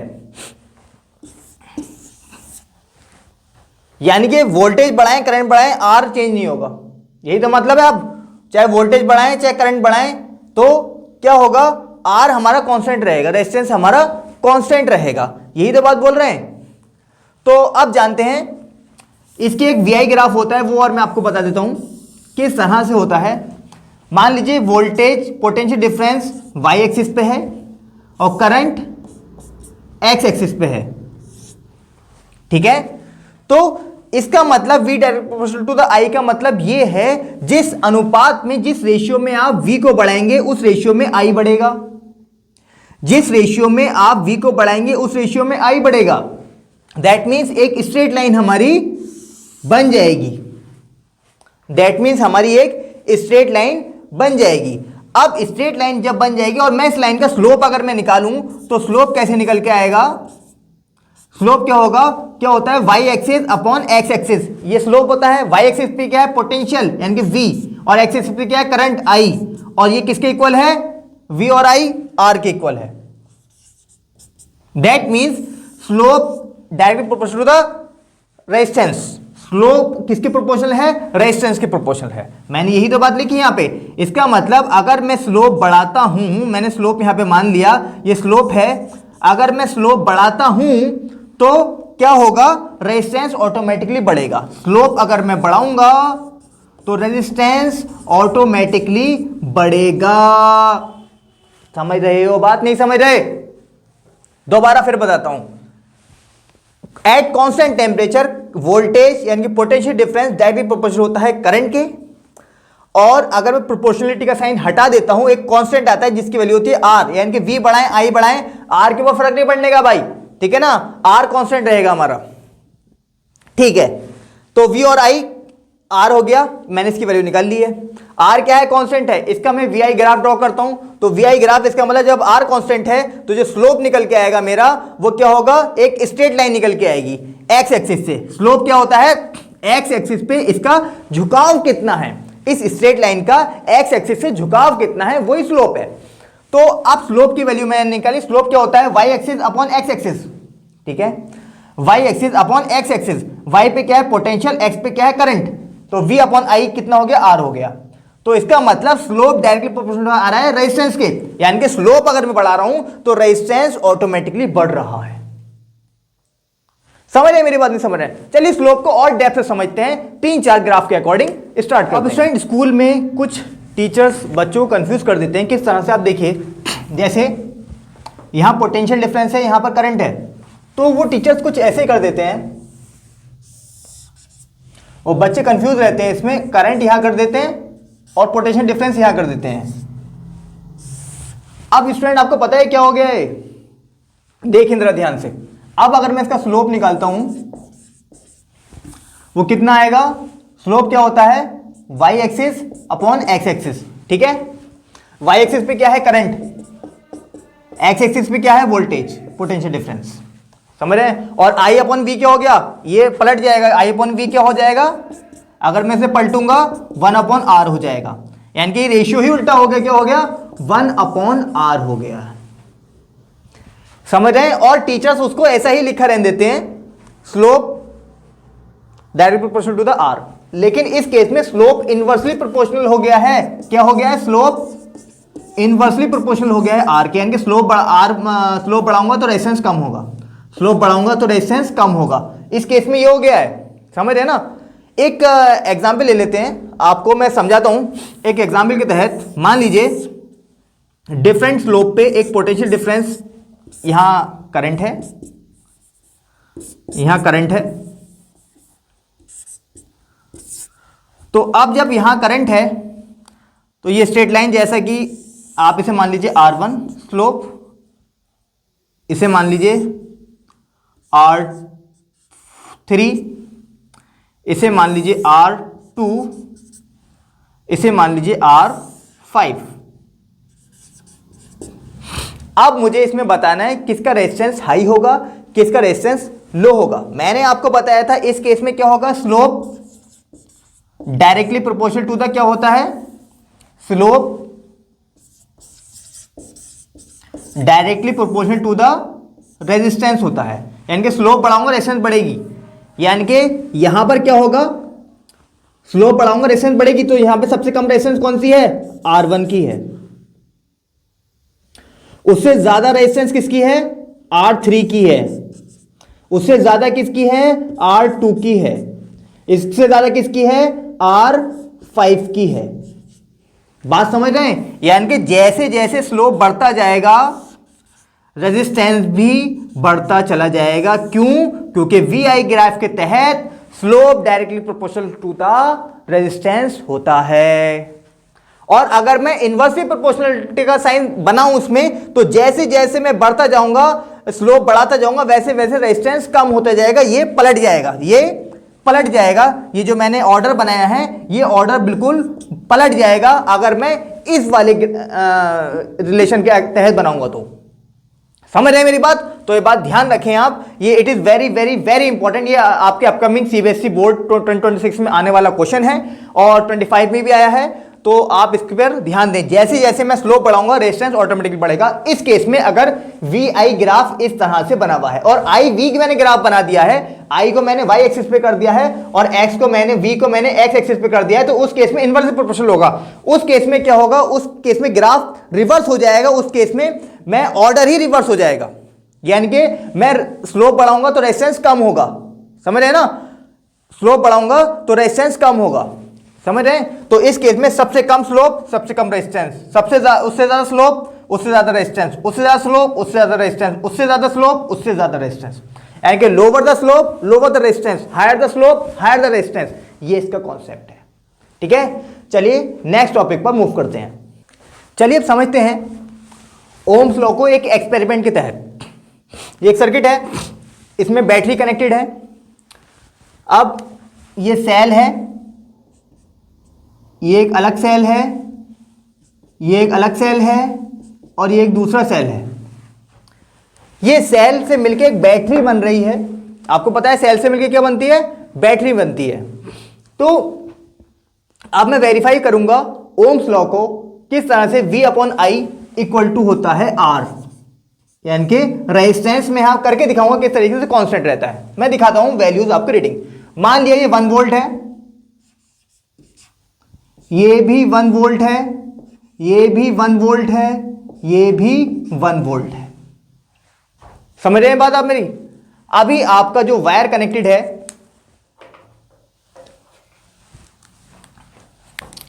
आपने वायर अभी यहां पे कनेक्ट किया है, यानी कि एक सेल कनेक्ट किया है। अभी आपने सिर्फ हमने एक सेल कनेक्ट कर दिया है। जब एक सेल मैंने कनेक्ट किया है तो मैं रीडिंग देखूंगा, यहां पर क्या रीडिंग होनी चाहिए, व्हेन 1 सेल कनेक्टेड। 1 सेल कितने का है, एक सेल, पोटेंशियल डिफरेंस कितना है, 1 वोल्ट। ठीक है, तो करंट कितना होगा, V इक्वल टू IR, और मैंने की ओपन कर दी है, ये क्या है की, V इक्वल टू IR होता है। तो करंट कितना होगा, करंट आप मेजर करेंगे कितना होगा, अमीटर पे करंट मेजर करेंगे कितना होगा, 0.1 आ रहा है। ठीक है, दोबारा से बताता हूं। इसमें एक सर्किट है, मैं एक्सपेरिमेंट वेरीफाई कर रहा हूं ओम्स लॉ का। अब ये 1 वोल्ट 1 वोल्ट 1 वोल्ट 1 वोल्ट की सेल से मिलकर एक बैटरी बनी है। पहले मैंने एक सेल यूज किया है। जब एक सेल से मैंने इस वायर को कनेक्ट किया तो 1 वोल्ट है, तो अमीटर पे रीडिंग कितनी आ रही है, 0.1 एम्पियर रीडिंग आ रही है। ठीक है। अब जब मैं V अपॉन आई करता हूं तो V अपॉन आई से कितना आ रहा है, ये आ रहा है 10। रेजिस्टेंस की वैल्यू कितनी आ रही है, 10, यानी कि V अपॉन आई कांस्टेंट आ रहा है। अब मैं दूसरा सेल यूज करता हूं। कौन सा सेल यूज करता हूं, ये वाला सेल यूज करता हूं अब मैं, यानी कि 1 वोल्ट कितना हो गया, 2 वोल्ट मैंने यूज कर लिया। अब कितना वोल्ट यूज किया मैंने, 2 वोल्ट यूज किया। 2 वोल्ट जब मैंने यूज किया तो करंट भी डबल हो जाएगी, क्योंकि मैंने वोल्टेज डबल किया, करंट भी डबल हो जाएगी। क्यों, क्योंकि आप जानते हैं पोटेंशियल डिफरेंस डायरेक्टली प्रोपोर्शनल होता है आई के अकॉर्डिंग टू ओम्स लॉ, और जब मैं ये प्रोपोर्शनल साइन हटाता हूं तो आई आर हो जाता है, और आर को करूंगा तो मैं वी अपॉन आई हो जाता है। तो वी डायरेक्ट प्रोपोर्शनल टू आई, जब मैं वोल्टेज बढ़ाऊंगा तो करंट भी ऑटोमेटिकली दोगुना हो जाएगा, यानी कि 0.2 हो जाएगा। और जब मैं V अपॉन आई का रेशियो लूंगा तो कितना आ जाएगा, वो आ जाएगा 10। यहां तक बात क्लियर है, नहीं है, शायद नहीं है यार। अब मैं तीसरा कनेक्ट करता हूं, किस तरह से, यहां से कनेक्ट कर देता हूं, ठीक है। अब क्या होगा जरा आप देखें, ध्यान दें मेरी इस बात के ऊपर, किस तरह से होगा। अब मैं 3 वोल्ट यूज कर रहा हूं, 1 वोल्ट 1 वोल्ट 1 वोल्ट, यानी कि दैट मीन्स 3 वोल्ट में यूज कर रहा हूं, तो करंट भी 3 गुना हो जाएगा। मीटर पे आप रीडिंग लेंगे, कितना हो गया 0.3, और फिर उसके बाद आप V अपॉन आई का रेशियो निकालेंगे तो कितना आएगा, 10 ओम आएगा। अब अगेन लास्ट वाला यूज कर लेंगे हम पूरा। अब आप टर्मिनल यहां से कनेक्ट कर देंगे तो कितना हो जाएगा, यानी कि 4 गुना हो जाएगा, 1 वोल्ट 1 वोल्ट 1 वोल्ट 1 वोल्ट, यानी कि 4 वोल्ट, और तो करंट भी कितनी हो जाएगी, 4 गुना हो जाएगी। मीटर पर रीडिंग दिखाएगी 4 गुना, और V अपॉन आई का रेशियो कितना हो जाएगा, 10 ओम। इसका मतलब स्टूडेंट, अगर मैं पोटेंशियल डिफरेंस बढ़ा रहा हूं, करंट ऑटोमेटिकली बढ़ रही है। अब मैं इसका आपको ग्राफ ड्रॉ करके दिखाता हूं, आपको VI ग्राफ ड्रॉ करके दिखाता हूं। VI ग्राफ पे अगर मैं ये सारी फिगर्स ड्रॉ करूंगा, ये Y एक्सिस है, ये X एक्सिस है, यहां पोटेंशियल डिफरेंस बढ़ेगा, यहां पर करंट बढ़ेगा, और ये 0 है, ठीक है। जब मेरा करंट 0.1 था, यहां ले लीजिए 0.1, 0.2, 0.3 एंड 0.4। क्या आपको दिख रहा है, 0.1, 0.2, 0.3, 0.4, और ऐसे क्या बढ़ रहा है पोटेंशियल, यानी कि 1, 2, 3, 4, ठीक है। जब 1 है तो 0.1 है करंट, जब पोटेंशियल 2 है तो करंट 0.2 है, जब वोल्टेज 3 है यानी कि पोटेंशियल डिफरेंस तो 0.3 है, और जब 4 है तो 0.4 है। तो इस तरह से ये हमारी स्ट्रेट लाइन हो जाएगी स्टूडेंट, ठीक है। इस तरह से ये स्ट्रेट लाइन आपको दिख जाएगी, ठीक है। तो क्या मिला आपको यहां पे, V अपॉन आई क्या मिला आपको, कांस्टेंट मिला, और वो कांस्टेंट क्या है, R, ठीक है। तो इस एक्सपेरिमेंट से क्या पता लगा, दोबारा मैं बताता हूं। अगर मैं इस एक्सपेरिमेंट से डिफरेंट सेल पे लगाकर देखता हूं टर्मिनल, तो मेरा वोल्टेज 1 वोल्ट होगा तो करंट कितनी होगी, 0.1 एम्पेयर होगी, और रेजिस्टेंस मेरा कांस्टेंट होगा 10 ओम। अब अगर मैं वोल्टेज दुगना करता हूं तो according to Ohm's law current भी दोगुनी हो जा रही है, 0.2 एम्पेयर, और लेकिन मेरा रेजिस्टेंस 10 वोल्ट 10 ओम ही रह रहा है। अब अगर मैं 3 वोल्ट करता हूं तो कितनी हो जा रही है, 0.3 एम्पेयर हो जा रही है, और मेरा रेजिस्टेंस सेम है। अगर मैं 4 वोल्ट कर रहा हूं तो करंट भी 4 गुना हो जा रही है, कितनी, 0.4, और लेकिन रेजिस्टेंस सेम है। That means V upon I will be constant रहेगा, जो कि R क्या है यहां पर, कांस्टेंट है। ये हमने प्रूफ कर दिया है, यानी कि R के ऊपर, रेजिस्टेंस के ऊपर कोई इफेक्ट नहीं पड़ेगा, वो कांस्टेंट रहेगा, चाहे मैं वोल्टेज बढ़ाऊं या मैं करंट बढ़ाऊं, resistance can not be affected, ठीक है। चलिए let's move towards the next topic. Student अब हम पढ़ेंगे कॉम्बिनेशन ऑफ रेजिस्टर्स। 2 तरह के कॉम्बिनेशन होते हैं, सीरीज कॉम्बिनेशन और पैरेलल कॉम्बिनेशन। मैं आपको बताऊंगा सीरीज कॉम्बिनेशन में किस तरह के से अटैच्ड होते हैं रेजिस्टर्स, और पैरेलल कॉम्बिनेशन में किस तरह से रेजिस्टर्स हमारे कनेक्टेड होते हैं। चलिए शुरू करते हैं सीरीज एंड पैरेलल कॉम्बिनेशन। तो स्टूडेंट ये सीरीज कॉम्बिनेशन है, यहां पर 3 रेजिस्टर्स हैं, R1, R2, R3, और they are connected in series. अब इसकी पहचान क्या है कि सीरीज कॉम्बिनेशन है। पहले इसकी पहचान आप कैसे पता लगाएंगे कि सीरीज कॉम्बिनेशन है। सीरीज कॉम्बिनेशन के लिए मैं एक रामबाण इलाज आपको बताता हूं। इसमें करंट सेम रहती है, आप सबको पता है, आपको ये लेकिन पोटेंशियल डिफरेंस जो होता है वो डिवाइड हो जाता है, वो डिफरेंट होता है। आप क्या बोलेंगे? बोलेंगे सर करंट सेम होगी बट पोटेंशियल डिफरेंस जो होगा वो डिफरेंट होगा। सब आप यही बोलेंगे। फिर मैं आपसे पूछूंगा क्यों डिफरेंट होगा, तो आप कहेंगे सर R1, R2, R3 तीन अलग रेजिस्टर्स कनेक्टेड हैं। जब मैं V1, V2, V3 की वैल्यू निकालूंगा तो वो डिफरेंट आएंगे, क्योंकि जब मैं V1 की वैल्यू निकालूंगा तो क्या हो जाएगा IR1, और V2 निकालूंगा तो IR2 same as it is. जब मैं V3 निकालूंगा तो IR3 हो जाएगा। यही कहेंगे आप क्या कहेंगे कि डिफरेंट रेजिस्टर्स है, क्योंकि यहां पे अलग वैल्यू, यहां पे अलग वैल्यू, यहां पे अलग वैल्यू है, तो तीनों की वैल्यू जब पुट करेंगे तो अलग वैल्यूज आएंगे। लेकिन आप गलत हैं। कैसे गलत हैं मैं बताता हूं। पहले मैं दो लॉजिक इसके बताता हूं, उन दो से आप समझ जाएंगे, देखते ही बता देंगे कि आपको ये सीरीज कॉम्बिनेशन है या ये पैरेलल कॉम्बिनेशन है। पहले सीरीज कॉम्बिनेशन की बात हो रही है। देखिए करंट का तो आप सिंपली बता देंगे, ये कोई पोटेंशियल डिफरेंस है V, ये बैटरी कनेक्टेड है इस सर्किट से। अब जब करंट फिल होगी, सेम वायर में करंट फिल हो रही है, तो क्या होगा? करंट डिस्ट्रीब्यूट तो नहीं होगी, करंट तो सेम रहेगी। करंट डिवाइड नहीं होगी तो करंट तो सेम रहेगी। ये तो आपको दिख रहा है, क्योंकि यहां से गई, सेम वायर है, कोई करंट वो नहीं हुई, डिवाइड नहीं हुई, करंट सेम है। लेकिन रेस वोल्टेज यानी कि पोटेंशियल डिफरेंस डिवाइड क्यों हो रहा है वो बताता हूं। अगर आप देखेंगे यहां पर पॉइंट फिक्स नहीं होते हैं। मान लिया ये कोई पॉइंट है और ये कोई पॉइंट है। पोटेंशियल डिफरेंस क्या होता है? Work required to move a charge particle from one end to another point, one end to another end, मतलब work energy required to move a charge particle from one point to another point. एक charge से दूसरे, एक point से दूसरे point पे charge को move कराने में जो एनर्जी लग रही है वो पोटेंशियल डिफरेंस है। अब पॉइंट तो इसमें फिक्स नहीं है ना। यहां पे मान लिया एक पॉइंट ये है, एक पॉइंट ये है, यहां पे पॉइंट आगे पीछे हो सकते हैं, पॉइंट आगे पीछे हो सकते हैं, पता नहीं पॉइंट क्या हूं, यहां पे पता नहीं पॉइंट क्या हूं। समझ रहे हैं मेरी बात? तो जब पॉइंट क्या है, पॉइंट यहां पर डिफरेंट है। पॉइंट कैसे हैं? डिफरेंट हैं।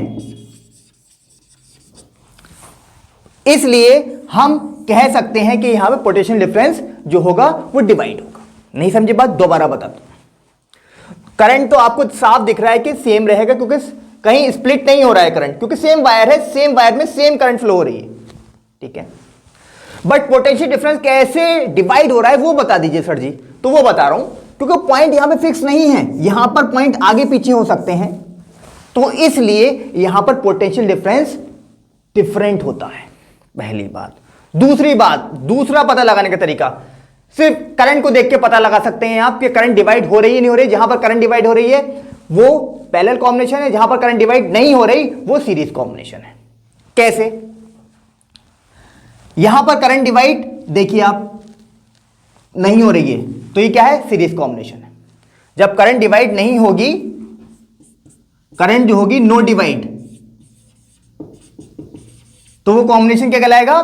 Series combination. Current not divide, वो कॉम्बिनेशन क्या कहलाएगा? सीरीज कॉम्बिनेशन कहलाएगा, जहां पर करंट डिवाइड नहीं होगी। अब मैं यहां पर V1 पोटेंशियल डिफरेंस यहां पर होगा, V2 यहां पर होगा, V3 यहां पर होगा, और टोटल पोटेंशियल डिफरेंस क्या है? V है। अगर मैं इस V की वैल्यू निकालूं तो कितनी होगी? V is equal to V1 plus V2 plus V3, ये हो जाएगा। समझ रहे हैं मेरी बात? V की वैल्यू क्या होगी? V1 plus V2 plus V3 हो जाएगी। अब मैं जब इसकी वैल्यू फाइंड आउट करूंगा, किस तरीके से फाइंड आउट करूंगा? V क्या होता है? ओम्स लॉ के अकॉर्डिंग जानते हैं आप, V is equal to IR होता है। समझ गए बात मेरी? तो यहां वैल्यू पुट कर दीजिए इक्विवेलेंट रेजिस्टेंस के लिए, और यहां पे R क्या है? इक्विवेलेंट है, तो V R equivalent is equal to यहां क्या हो जाएगा? V1 की वैल्यू फाइंड आउट करूंगा तो क्या हो जाएगा? IR1। ठीक है, V2 फाइंड आउट करूंगा तो क्या हो जाएगा यहां पर? IR2, और V3 फाइंड आउट करूंगा तो क्या इतना हो जाएगा? IR3। समझ गए मेरी बात आप? ठीक है, अब मैं यहां से I कॉमन ले लेता हूं, R इक्विवेलेंट, I मैंने यहां से कॉमन लिया तो अंदर क्या बचा? R1 plus R2 plus R3। ठीक है, I से I खत्म, R इक्विवेलेंट कितना हो जाएगा? R1 plus R2 plus R3, ये हो गया। समझिए मेरी बात आप मेरी, या नहीं समझे बात? यहां पर पोटेंशियल डिफरेंस V1 कितना निकालेंगे, क्योंकि अगर मैं यहां पे ओम्स लॉ लगाऊंगा और पोटेंशियल डिफरेंस कैसे निकलेगा मेरा, ओम्स लॉ लगा के V is equal to I R1, I same रहेगा बट R1 डिफरेंट है, तो इसलिए मैंने यहां पर V1 I R1 रखा, V2 I R2 रखा, V3 I R3 मैंने यहां रख दिया। क्लियर है? अब net potential difference, total potential difference कितना होगा, वो ये रहा V। इसके लिए रेजिस्टेंस कितना होगा, टोटल रेजिस्टेंस होगा इनके R1 plus R2 plus R3, वो मैंने यहां पे R इक्विवेलेंट रख दिया। क्लियर है बात? तो R इक्विवेलेंट कितना हो जाएगा, R1 plus R2 plus R3, note down कीजिए आप इसको। चलते हैं पैरेलल कॉम्बिनेशन में, उसको मैं समझाता हूं कैसे पता लगाएंगे। अब स्टूडेंट हम देखते हैं पैरेलल कॉम्बिनेशन, इससे आपके लिए सीरीज कॉम्बिनेशन और इजी हो जाएगा। यहां से कोई करंट I फ्लो हो रही है, यहां पर I है, नोट डिस्ट्रीब्यूशन। यहां पर जब हम चलेंगे ये I A पॉइंट पर जब ये जाके मिलेगी तो ये I1 I2 और I3 में डिवाइड हो जाएगी। सेम करंट है, डिफरेंट रेजिस्टर्स हैं, 3 रेजिस्टर्स हैं, तो तीनों में डिवाइड हो जाएगी। डिफरेंट वायर है तो तीनों में जब डिवाइड होगी तो इस तरह से करंट जाएगी। एक करंट आ रही थी और डिवाइड होकर तीनों में चली जाएगी। ठीक है, ये पॉइंट है B, और जब यहां से तीनों को आप ऐड करेंगे तो अगेन आपको I यहां से मिलेगा। ठीक है, इतनी बात क्लियर होती है। टोटल पोटेंशियल क्या है V मान लीजिए, और ये रेजिस्टेंस क्या है R1 R2 R3। Main point पे आता हूं, मैंने कहा था सीरीज कॉम्बिनेशन में पोटेंशियल डिफरेंस जो होगा वो डिवाइड होगा, बट पैरेलल कॉम्बिनेशन में ये सेम रहेगा। तो कैसे सेम रहेगा, देखिए 2 रेजिस्टर्स हैं, उठाया और यहां से इसे टाइट कर दिया, दूसरा रेजिस्टर उठाया यहां से यहां टाइट कर दिया, तीसरा ये उठाया यहां पर ये टाइट कर दिया। ये पॉइंट तो फिक्स है ना यार, बता भाई मुझे, ये पॉइंट फिक्स नहीं है, पॉइंट तो फिक्स है, तो इसलिए पोटेंशियल डिफरेंस डिवाइड नहीं होगा जहां पे पॉइंट फिक्स हो। तो work energy requirement to move a charge particle from one point to another point, एक पॉइंट से दूसरे पॉइंट पे ले जाने के लिए जो वर्क रिक्वायरमेंट है पर यूनिट चार्ज, वो कहलाता है हमारा पोटेंशियल डिफरेंस। अब जब यहां पे पॉइंट तो फिक्स हो गए तो वर्क यहां पर भी सेम होगा, वर्क यहां पे भी सेम होगा, वर्क यहां पे भी सेम होगा। That means potential difference will be same in all the conditions, इन तीनों कंडीशन में पोटेंशियल डिफरेंस सेम रहेगा। अब यहां पे डिवाइड क्या हो रही है, करंट, तो हम करंट को उठा के फॉर्मूला बनाते हैं। देखिए नेट करंट कितनी होगी, I is equal to I1 plus I2 plus I3। समझ में आ रही नहीं आ रही बात यार, बड़ी मेहनत करता हूं, समझ लो। अब आप जानते हैं V is equal to Ohm's law के according V is equal to IR होता है। अगर मैं इक्विवेलेंट रेजिस्टेंस निकालूं तो अगर मैं यहां से I निकालूं, I इक्विवेलेंट कितना हो जाएगा, V अपॉन R। अगर मैं इक्विवेलेंट रेजिस्टेंस के लिए लूं, इक्विवेलेंट रेजिस्टेंस यानी कि टोटल रेजिस्टेंस इनका तीनों का निकाल लूं, तो वो कैसे निकालूंगा, देखो तो क्या हो जाएगा, V क्या हो जाएगा, यहां पे I क्या हो जाएगा, V अपॉन R इक्विवेलेंट। समझ रहे हैं बात आप मेरी?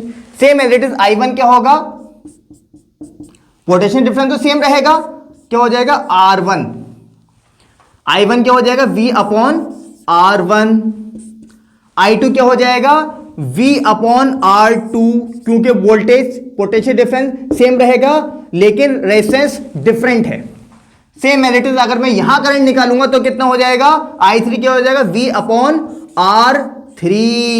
क्यों, क्योंकि पोटेंशियल डिफरेंस सेम रहेगा बट करंट जो हो रही है वो डिवाइड हो रही है, इसलिए वो हमने I3 की वैल्यू फाइंड आउट किया है। और रेजिस्टेंस आपको पता ही है वो R3 है। यहां से क्या कॉमन है, R इक्विवेलेंट, और यहां से V कॉमन आ गया, 1 upon R1 plus 1 upon R2 plus 1 upon R3। ठीक है, V से V खत्म, तो 1 अपॉन R equivalent is equal to 1 upon R1 plus 1 upon R2 plus 1 upon R3। Clear है स्टूडेंट, आपकी ये बात क्लियर है तो एक जरा लाइक और कमेंट जरूर कर दीजिए। कितना मजा आया ऐसे पढ़ने, बड़ी मेहनत करता हूं व्हाइट बोर्ड पे पढ़ाने के लिए, तो आप जरा प्लीज मुझे सपोर्ट कीजिए और मैं इस तरह से और वीडियोस लाऊंगा और कॉन्सेप्ट क्लियर करूंगा आपके, जिस तरह से कॉन्सेप्ट क्लियर किया है। चलिए नेक्स्ट टॉपिक पे चलते हैं, इसी टॉपिक के वो स्टार्ट करते हैं। नेक्स्ट टॉपिक है advantage of parallel and series combination over series combination. मतलब पैरेलल कॉम्बिनेशन के सीरीज कॉम्बिनेशन के ऊपर क्या एडवांटेज है। तो पहला पैरेलल कॉम्बिनेशन का जो एडवांटेज है, each device get same voltage, हर डिवाइस को सेम वोल्टेज मिलता है, पहला एडवांटेज है। दूसरा एडवांटेज क्या है, दूसरा एडवांटेज है इंडिपेंडेंट ऑपरेशन और डिवाइसेस। जब वो पैरेलल कॉम्बिनेशन होगा तो इंडिपेंडेंट ऑपरेशंस होंगे, डिफरेंट डिफरेंट पॉइंट्स होंगे उसके।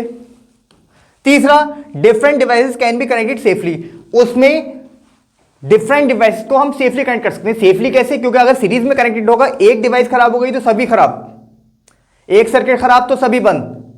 लेकिन उसमें अगर एक खराब पैरेलल में तो दूसरे खराब नहीं होंगे, तो ये different devices can be connected safely. Fourth point है less power loss and better efficiency. Less power loss कैसे, क्योंकि हम जब पैरेलल कॉम्बिनेशन करते हैं तो पैरेलल कॉम्बिनेशन में रेजिस्टेंस हमारा कम हो जाता है। रेजिस्टेंस जब डाउन हो जाता है, रेजिस्टेंस गिर जाता है, कम हो जाता है, तो क्या होगा, पावर की एफिशिएंसी जो है वो बेटर हो जाएगी। मतलब पावर लॉस हमारी कम होगी और बेटर एफिशिएंसी हो जाएगी। इजियर कंट्रोल, नॉर्मल सी बात है, इजियर कंट्रोल कर सकते हैं। एक स्विच खराब हो गया तो और स्विच खराब नहीं होंगे, बस वो एक ही खराब होगा, दूसरा नहीं होगा, सिंपल सी बात है बस। नेक्स्ट टॉपिक पे चलते हैं। अभी कुछ कंपोनेंट हैं जो सर्किट में यहाँ पे कनेक्टेड होते हैं, वो बताते हैं। पहला कंपोनेंट है इलेक्ट्रिक सेल, आप सभी को पता है, उसका सिंबल कुछ इस तरह से होता है। दूसरा है हमारा बैटरी। बैटरी क्या होती है, बैटरी को आप कॉम्बिनेशन ऑफ सेल्स भी कह सकते हैं। कॉम्बिनेशन ऑफ सेल, एक सेल, दो सेल, तीन सेल, उनसे मिलकर एक बैटरी बनती है। वो ये रही, तीन सेल है यहाँ पर, 1 2 3, तो तीन सेल से मिलकर ये एक बैटरी बनी।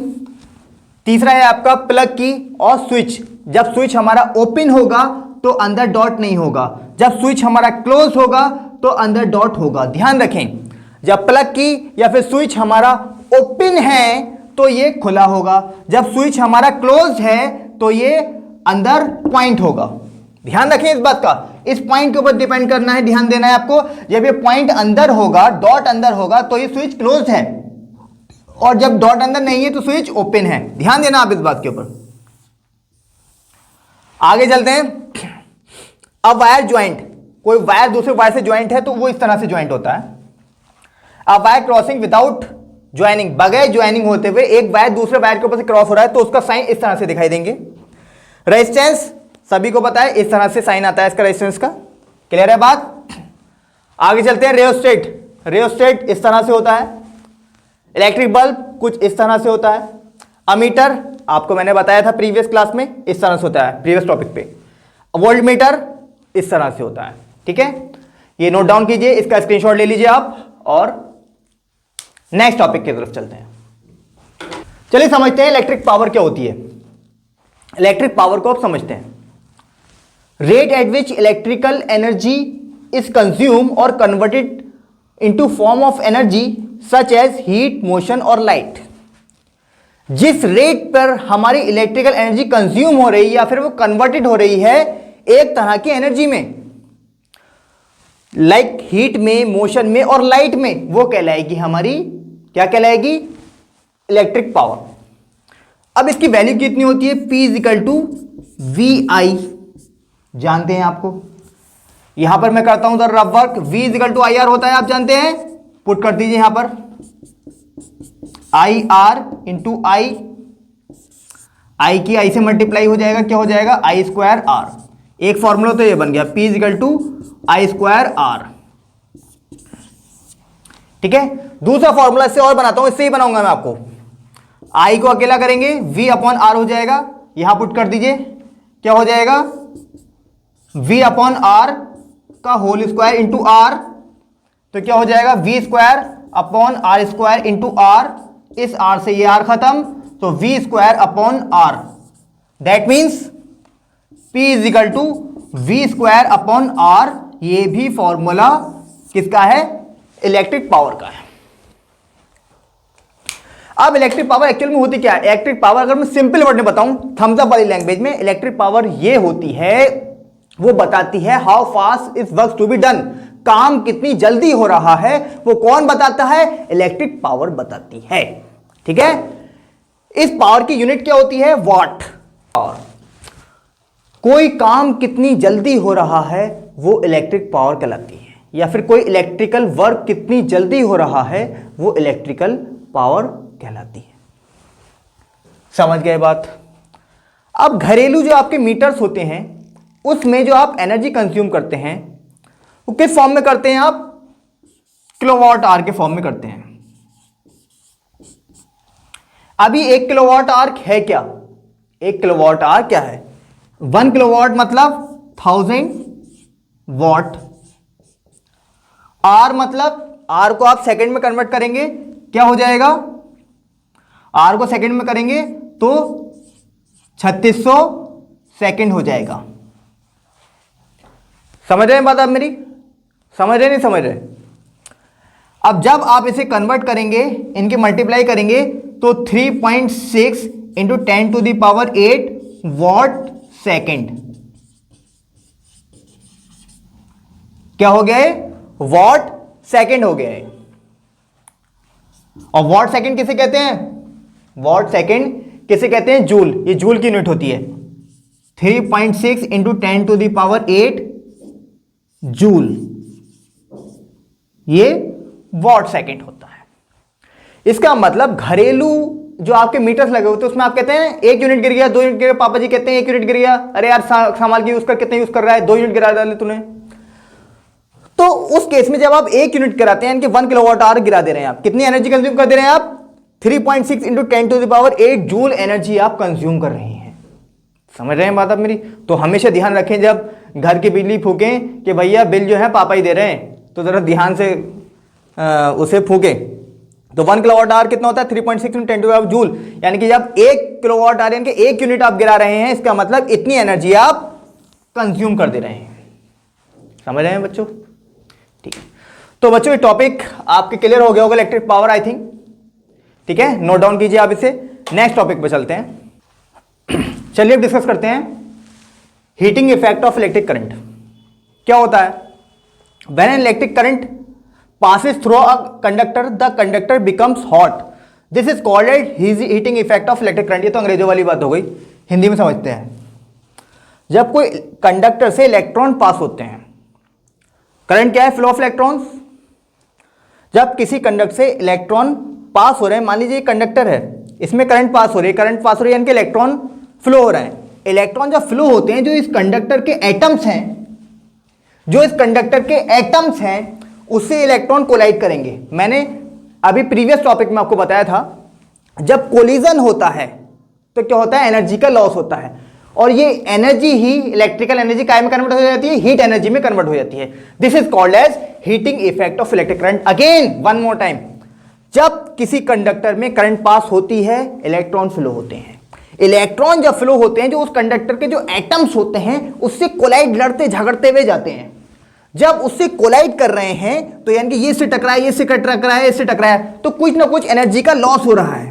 क्या हो रहा है? एनर्जी का लॉस करेंगे। कैसा एनर्जी का लॉस करेंगे? इलेक्ट्रिकल एनर्जी लॉस होगी, और वो इलेक्ट्रिकल एनर्जी किस फॉर्म में कन्वर्ट हो जाएगी? हीट एनर्जी में कन्वर्ट हो जाएगी। जब मान लीजिए कोलाइड हो रही है दो ऑब्जेक्ट, कोलिजन होगा तो क्या होगा? हीट एनर्जी क्रिएट होगी, तो वही कहलाएगी heating effect of electric current. क्या कहलाएगी? Heating effect of electric current. इसकी वैल्यू क्या होती है जानते हैं? H is equal to VIT। समझते रहे ना बात मेरी? V is equal to IR होता है। यहां वैल्यू पुट कर दीजिए, क्या हो जाएगा? I² RT हो जाएगा। ये फॉर्मूला बन के आता है। इसका मतलब हीट काय पे डिपेंड करती है? हीट डायरेक्टली प्रोपोर्शनल होती है स्क्वायर ऑफ द करंट।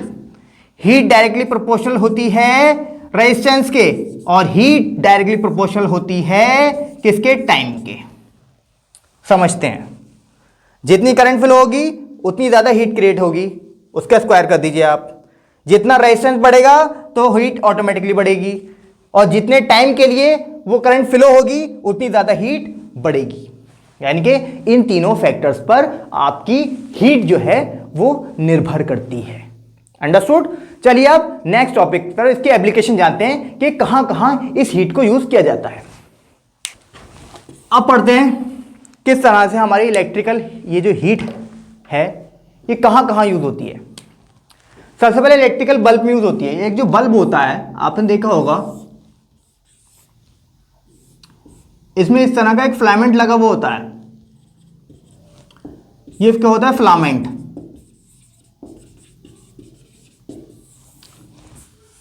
तो इलेक्ट्रिकल बल्ब में 5% तो ओनली 5% इलेक्ट्रिकल एनर्जी होती है।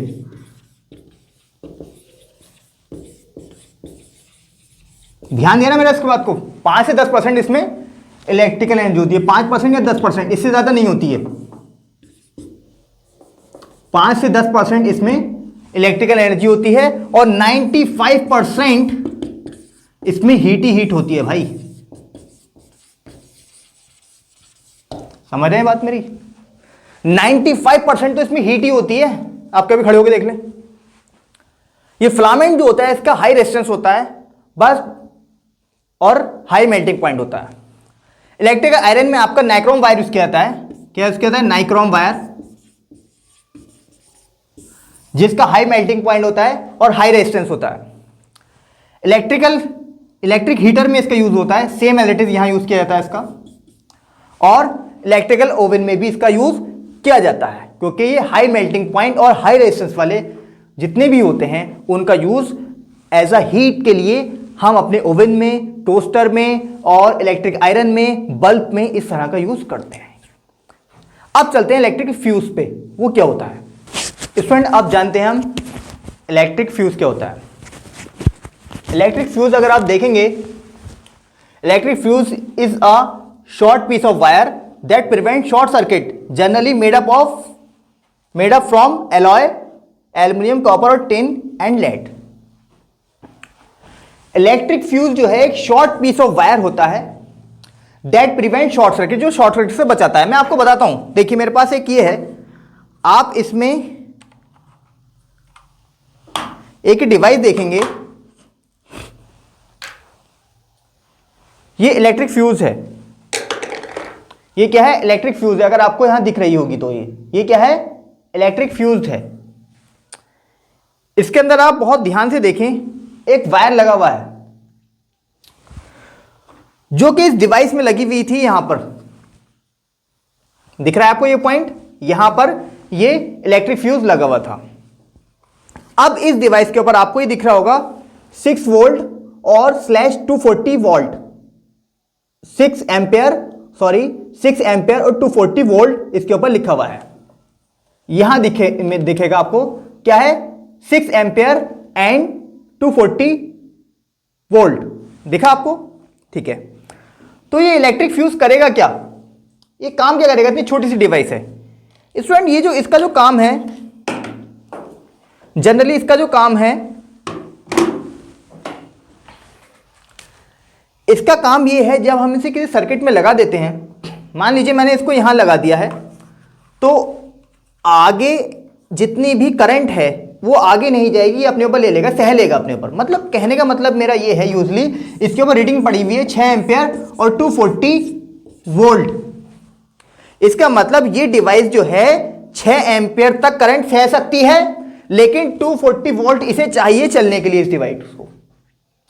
दोबारा बता रहा हूं, 6 एम्पियर और 240 वोल्ट का मतलब क्या है? 6 एम्पियर 240 वोल्ट का मतलब ये है, ये डिवाइस जो है ये 6 एम्पियर तक करंट को सह सकती है। उससे ऊपर ये जो फ्यूज लगा हुआ है ये रोक देगा। जैसे मान लो करंट आ रही है 5 एम्पियर हो गई, 6 एम्पियर हो गई, उससे बड़ी, तुरंत ये अपने पर लोड ले लेगा और ये खुद खत्म हो जाएगा।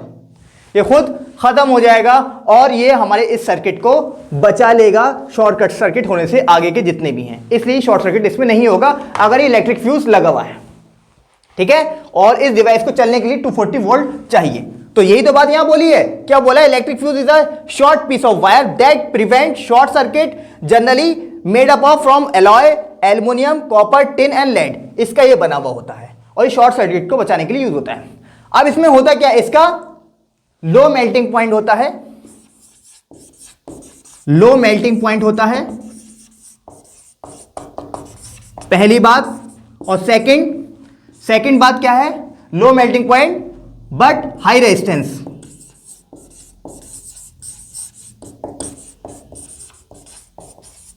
समझ रहे? इसका लो मेल्टिंग पॉइंट होता है और हाई रेजिस्टेंस होता है। 6 एम्पियर से करंट बढ़ी, अपने ऊपर अपना बलिदान दे दिया कि मुझे मार डालो, तो उससे ज्यादा ये करंट नहीं जाने देगा। ये जनरली सर्किट में लगाया जाता है टू प्रिवेंट द सर्किट को बचाने के लिए। अंडरस्टूड? तो स्टूडेंट इस तरह से हमारी क्लास कंप्लीट हो चुकी है। मैं आई होप आशा करता हूं आपको ये वीडियो बहुत अच्छी लगी होगी।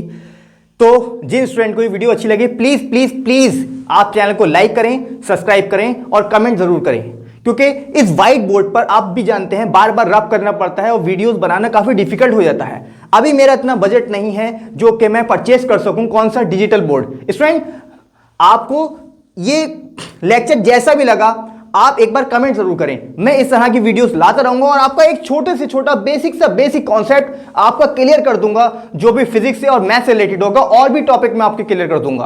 बस शर्त क्या है, मैंने आपके लिए इतनी मेहनत की है तो प्लीज एक लाइक और एक सब्सक्राइब जरूर बनता है इस वीडियो के लिए। तो थैंक यू सो मच। मिलते हैं अगले आने वाले नेक्स्ट लेक्चर में, और अगर आपको नेक्स्ट लेक्चर जो भी चाहिए आप यहां पे कमेंट बॉक्स में लिख सकते हैं। Thank you, bye bye.